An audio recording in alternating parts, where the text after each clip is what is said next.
Vamos então estudar sobre o processo de industrialização no Brasil? Fique nesse vídeo que esse resumo tá muito irado para você.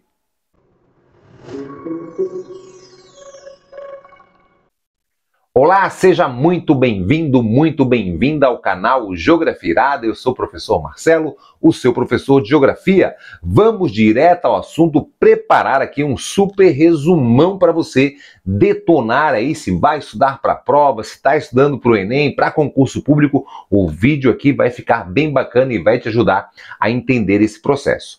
O primeiro processo que a gente tem que entender é caracterizar a industrialização brasileira.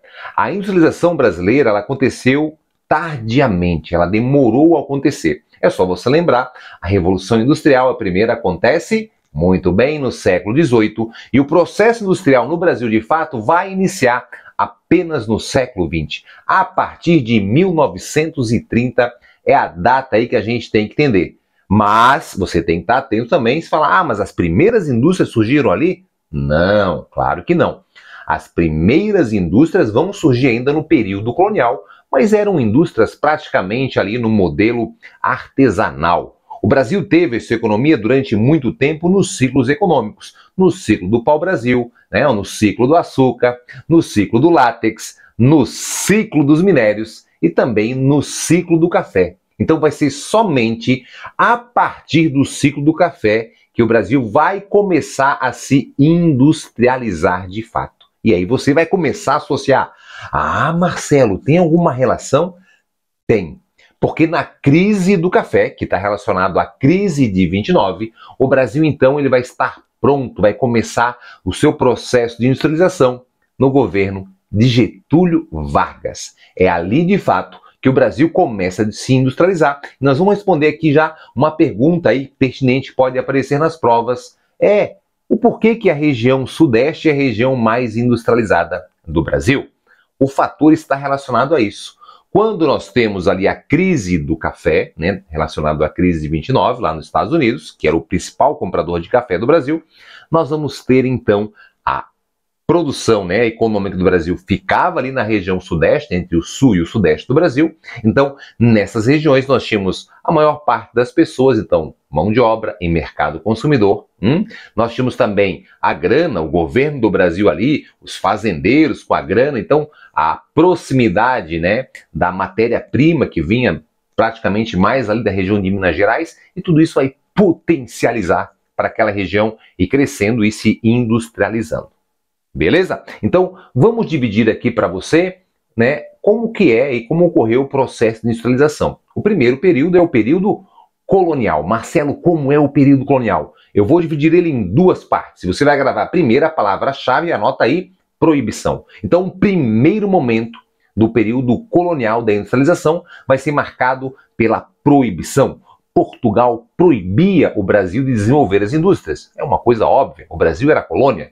Então o Brasil produzia ali a roupa dos escravos, pequenos utensílios. Era uma indústria bem no modelo artesanal para abastecer o mercado local. É só você lembrar da distância entre Portugal e a Espanha.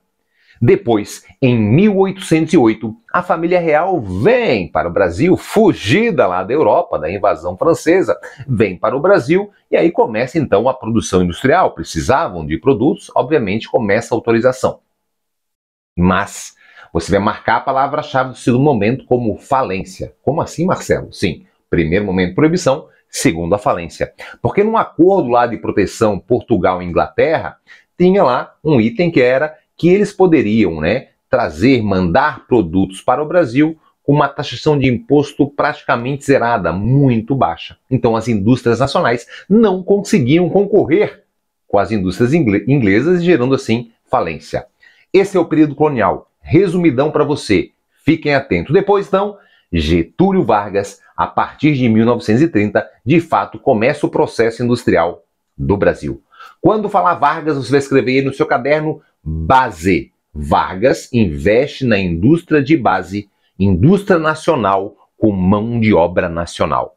Vargas, base, o que é base, Marcelo? A indústria que trabalha com matéria-prima. Ele cria as principais indústrias de base. Então ele vai criar a Companhia Siderúrgica Nacional, ele vai criar a Companhia Vale do Rio Doce, ele vai criar a Petrobras, a Chiesf, são aí as principais indústrias que Vargas vai criar. Então, indústria de base. Pode aparecer na sua prova o que potencializou então o Brasil para começar a se industrializar, né? Quais são os fatores? Primeiro, você vai anotar aí o acordo com os Estados Unidos, né? O Brasil faz um acordo com os Estados Unidos para montar a siderúrgica nacional na região aí do Rio de Janeiro, em Volta Redonda. Então tem esse acordo que facilita, né? O Brasil detém ali a tecnologia e começa a criar a sua grande siderúrgica. Então isso é importante. Segundo fator, a Segunda Guerra Mundial. Sim, a Segunda Guerra Mundial vai ser importante também para o Brasil começar a se industrializar. Europa em guerra, o palco, a indústria para, né, europeia. Então o Brasil fica livre dessa concorrência. Então, além das indústrias de base, outras indústrias vão surgir para abastecer esse mercado. Também é importante isso, tá? Então, isso vai, né, facilitar. Também o Brasil vendendo bastante, né, a siderúrgica, bastante ferro para os Estados Unidos, para potencializar a sua indústria armamentista e automobilística, vai também dar bastante recurso para o Brasil, que vai ajudar esse processo industrial de Vargas. E por último, a crise do café. Porque a crise do café, ela vai o quê? Ela vai gerar êxodo rural, o êxodo rural vai aumentar o mercado consumidor nas cidades e também a oferta de mão de obra. Tranquilo? Resumão para você de Vargas. Agora, Marcelo, segundo momento histórico, Juscelino Kubitschek. Anota aí, Juscelino Kubitschek é bem importante também para o Brasil. Eu destaco para você com o segundo momento muito presente nas provas. Enquanto eu falei para você que Vargas era base nacional, JK não. JK é o que, Marcelo? JK é bens de consumo e internacionalização.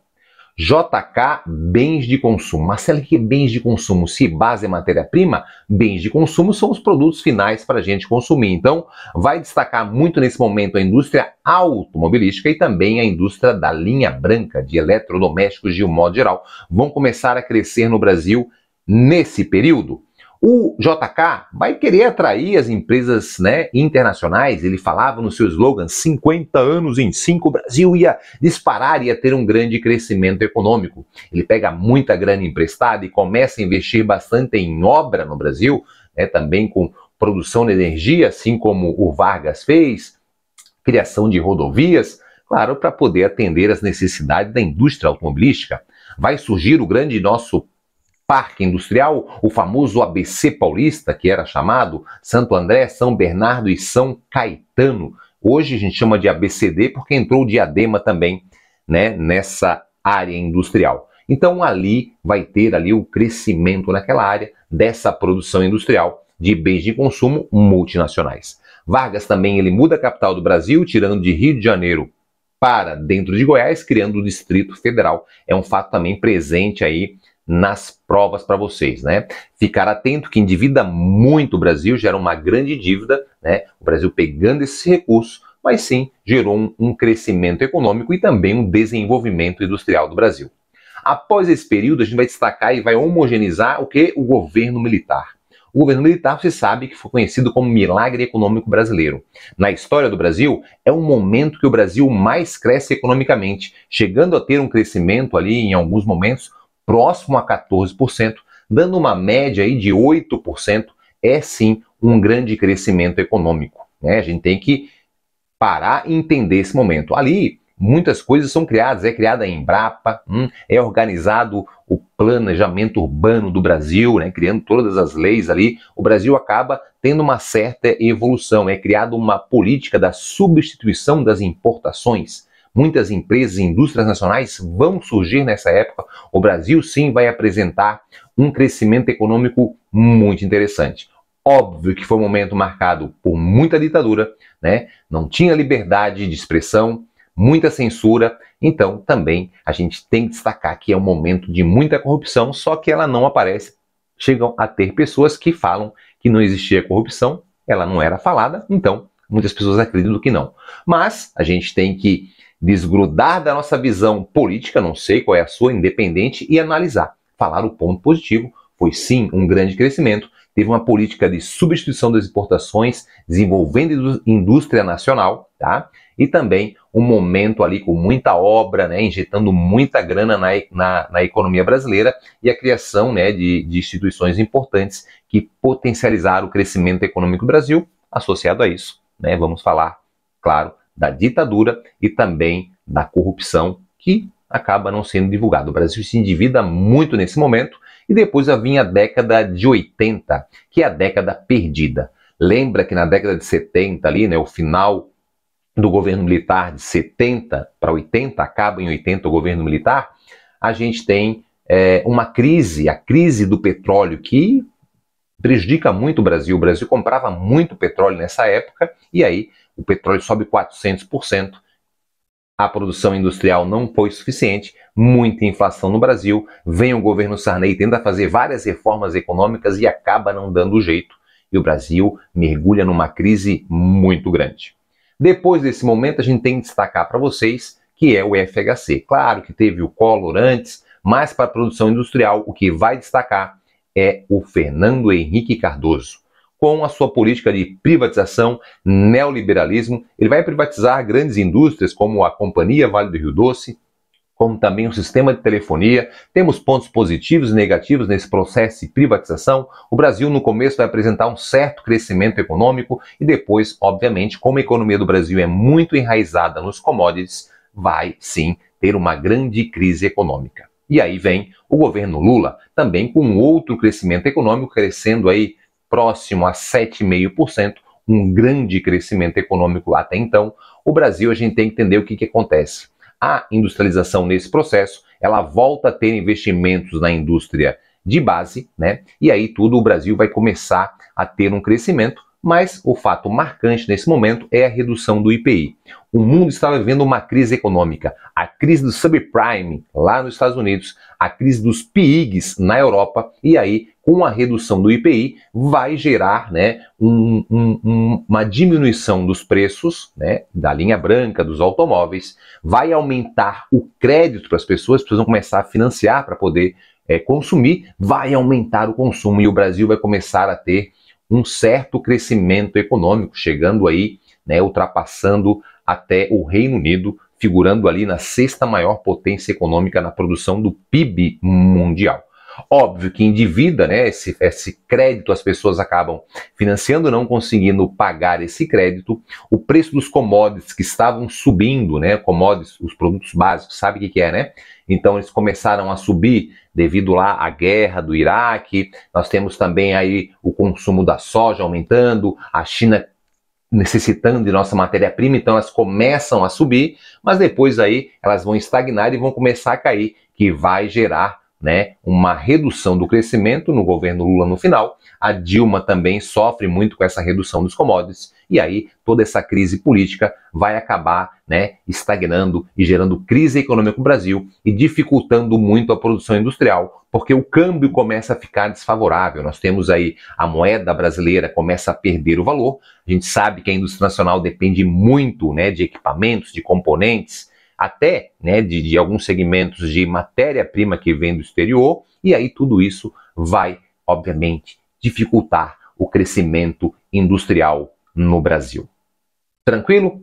Esse é um resumão para você. Eu espero que você tenha gostado, prestado atenção. Deixa aqui o seu comentário. Temos outras aulas aqui no canal sobre a industrialização, mas eu resolvi gravar esse vídeo aqui direto ao ponto para você. Tá, Marcelo, tu não falou aí do governo anterior e nem do momento atual. Nós não temos aí, né, o governo anterior, a gente tem que falar que sim, ele sofre muito com a pandemia, né, grande crise política e econômica no Brasil. Isso acaba dificultando o seu crescimento.